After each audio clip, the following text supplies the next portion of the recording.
কখনো কখনো মনে হয় রাস্তা শুধু একটা জায়গা থেকে আরেক জায়গায় যাওয়ার পথ নয়, এটা হলো একটা গল্প যেটা চলতে চলতেই তৈরি হয়। সকালের হাওয়ায় কক্সবাজার শহরটা তখনও ঘুমাচ্ছে। রাস্তা প্রায় ফাঁকা, মাথায় হেলমেট, সামনে অসীম লাল রাস্তা।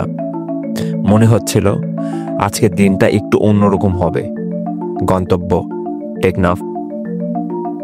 2টা বাইক এবং সাথে আমরা 4 জন, এবং এর সাথে রয়েছে অনেক গল্প।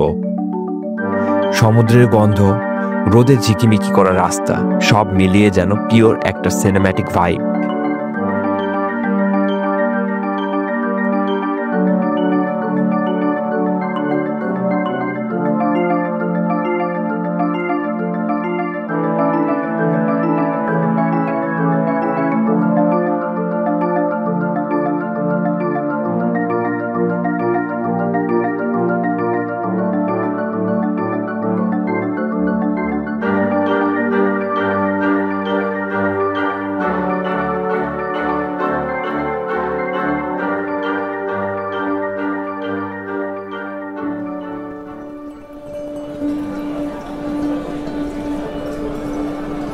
একটু পরে থামলাম একটা ছোট্ট চায়ের দোকানে।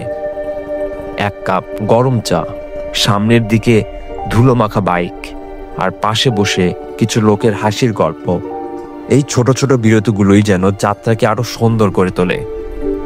1 চুমুক চা মানেই যেন একটা নতুন এনার্জি। আবার বাইকে উঠলাম। রাস্তায় হালকা বাতাস, মাঝে মাঝে পাখির ডাক, আর মনের ভিতরে একটাই ভাবনা, এই মুহূর্তটাই আসলে বাঁচার সময়।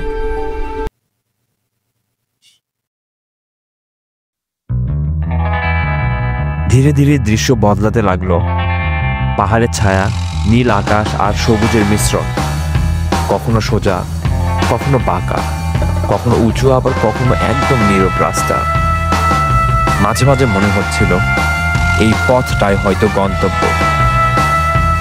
টেকনাফের কাছাকাছি এলেই বোঝা যাবে প্রকৃতি এখানেই নিজের সবচেয়ে শান্ত ভার্সনে আছে।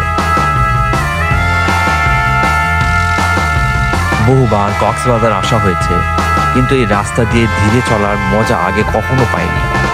এখানে গতি কম, কিন্তু অনুভব অনেকটা বেশি। প্রত্যেকটা বাঁক যেন একটা নতুন গল্প বলে।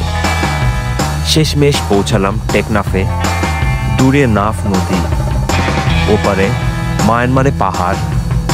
হাওয়া গায়ে লাগছে এখানে। মনে হচ্ছে আমি আমার নিজের ছোট্ট পৃথিবীতে আছি। সব সময় মনে রাখি, গন্তব্য যতই সুন্দর হোক না কেন, ভ্রমণের আসল সৌন্দর্য লুকিয়ে থাকে সেই পথে চলার মাধ্যমে। Because at the end of the road, we ride for life.